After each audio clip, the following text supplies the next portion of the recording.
Right now on Upfront.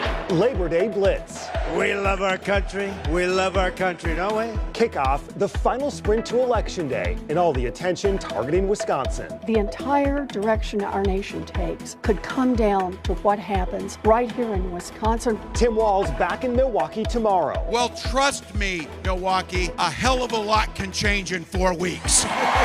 Former President Donald Trump, J.D. Vance crisscrossing the state. So anyone out there in Wisconsin, you need to vote. This Sunday, inside the Republican ground game, and Democratic Senator Elizabeth Warren one-on-one with us.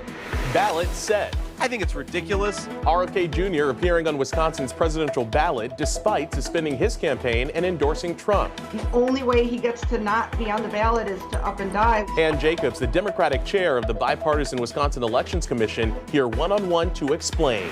Battle for Wisconsin's farmers. When I investigated these issues, I found failures by both parties. The push in western Wisconsin, and now the new book detailing their struggles. The book's author, Brian Reisinger, with us on the implications ahead of November, moments away. This is Upfront with Jaron Jordan and political director Matt Smith. Hi, everyone. Thanks for joining us on this Labor Day weekend. The final blitz to the White House officially underway, and battleground Wisconsin back in the spotlight. Democratic vice presidential nominee Tim Walz in Milwaukee tomorrow, campaigning at LaborFest. A whiplash of campaign stops now expected between now and Election Day across the state, including that town hall with former President Donald Trump Thursday in La Crosse. I'll tell you what, November 5th is going to be the most important day in the history of this country. The town hall in La Crosse, Donald Trump's first trip back to Wisconsin since the Republican National Convention, and not the last. What do you think he needs to do in states that are so close to put it over the top? I think the economy has to be number one. Inflation is just crazy. Trump needing to mobilize his base, maintain and increase his winning margins in rural and western Wisconsin. In your mind, what does Trump need to do to win Wisconsin, since it's going to be likely so close? Boy, you know what? That's a good question, because I'm not really sure. I mean, we're trying our best to get the word out, and you know, it's just amazing when you drive around Wisconsin and you see all the Trump signs. You know there's a lot of support there. But at the same time, I don't really know if all the truth has been coming out. I mean, I run into people still today that don't even know that we've got a crisis at our southern border. And it's like that's been going on for 3 years, so I don't really know the answer to that, except for that we're going to get out there, we're going to knock doors, we're making phone calls, starting up here now, and we just got to do our part, and getting people that have never voted before. That's the key. Democrats would like to think your district is competitive from the top down, from presidential to your race. I mean, is this going to be a competitive race in this district? Well, I would like to think I have glorious hair, and that's just simply not true either. No, it's going to be a competitive race, but we're going to win. So President Trump is going to win here, Eric Hovde is going to win here, and I'm going to win here. And if you notice this group of folks that are here, right? I mean, this is my fancy outfit because the president showed up. But 25% of the 3rd Congressional District has a 4-year college degree. Like 8% has a graduate degree. That means we get up in the morning and we work with our hands. We're plumbers, pipe fitters, welders, farmers, we're nurses assistants, we work at Quick Trip, we are mechanics. So this is a working district. And we understand here in the 3rd that President Trump has been standing up very vociferously for the working class for a long time. Why did RFK and Tulsi Gabbard come over to the Republican Party? Because they see that we're the party of normalcy. We're the party of the working class. And to that, what's the importance of him being here in the western part of the state 2 months from Election Day? What's the biggest challenge between now and then? Getting it back here again, man. Yeah. You see that, so this was standing room only. This is a 7,500 person venue, and it was literally standing room only, and there's thousands of people outside waiting to get back in. So President Trump should be coming back here. I'm always going to encourage him to come back to make sure that we're not forgotten. Hell, we're forgotten by Madison, let alone Washington, D.C. Do you think they care about this joint for anything other than political reasons? No. I've gotten to know President Trump very well over the last few years, and he actually cares about the working men and women of this country. So I'm assuming you talked to him. What did you tell him? What was the conversation like? Yeah, I told him we can absolutely win Wisconsin, no doubt about it. Latest Emerson poll result showed it, a 1-point race in Wisconsin. That's a lot of what we're seeing as well. So whatever, as I say, whatever post-convention bump, whatever Harris honeymoon there was, it seems as though the campaign checked out of the hotel. and the honeymoon's over. And what did he tell you as chairman of the state Republican Party? The truth of the matter is he's done very well in western Wisconsin before, and this area of the state, in addition to his popularity, has been trending more conservative. We have the first Republican congressman here in 26 years. We have a good number of different legislative seats out here, and President Trump is popular in western Wisconsin, so this was a great event for us tonight. And to that and offset that, what is your biggest challenge between now and Election Day? Really, it's a matter of just getting people to vote.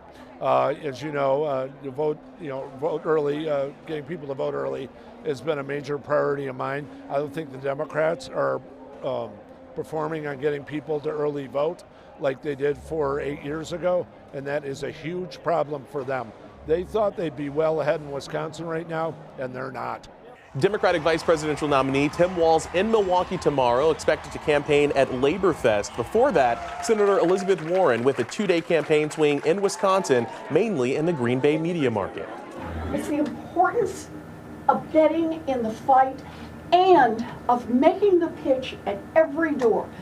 Let's bring in Democratic Senator Elizabeth Warren in Wisconsin this past week, campaigning for a few days. Senator, thanks for stopping by. Good to see you. Thank you. Thanks for having me. Let's first start a little bit on the state of the race. Besides that first CNN interview, does she need to get out more and do more interviews, more news conferences? Have you urged that to her? So look, I think she's out there finding every way she can. But this has been one of those, we talk about a race. This one is literally a race. She has not been a candidate for a year or even 4 years like Donald Trump has.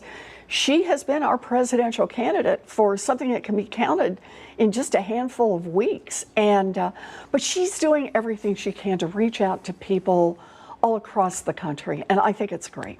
Here in Wisconsin, you've started your events talking about abortion. Democrats still see this as a top and winning issue at the polls. But how does that win over independents that the Harris campaign will need when polling shows, when those voters say that the economy and issues at the border are top of their mind? So look, there are a lot of important issues, but we cannot forget the fact that 40% of women today live in states that effectively ban abortion. And that, here's the deal, Donald Trump, J.D. Vance, they end up in the White House. It won't be 40% of women who are blocked. It'll be 100%. So that means it will become an issue right here in Wisconsin again. And so Kamala Harris says, you give her the chance, she becomes president, she will sign Roe versus Wade back into law. But is that enough? Again, the message, is that enough for those independent voters who don't think that that is the issue that's most important to them? So it is an important issue. Those are our sisters, our cousins, our friends, our aunties, our nieces. It is only one of the issues, though, that the Harris-Walz campaign is working on.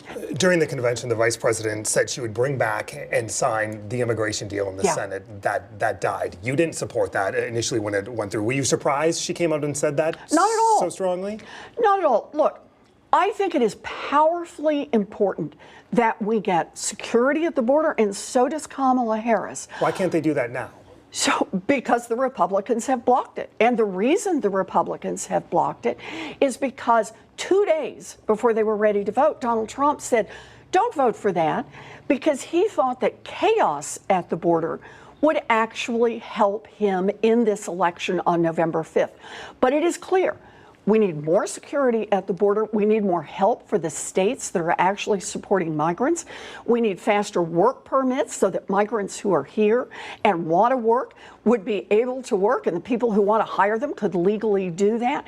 And we need an immigration reform that actually acknowledges we have dreamers who've been here for most of their lives. They need a pathway to citizenship. You talked about grocery prices with a group of supporters here in Wisconsin and said that she's going to take on the big corporations, which in effect will impact grocery prices. I think there's a segment of people out there who are wondering, well, wait a second, why aren't they doing this now? She's in office as vice president. President Biden is a Democrat. Why wait? So what she's talking about is let's add another tool to the toolbox. And to do that, we've got to have legislation. So here's where we stand right now. Contrast again.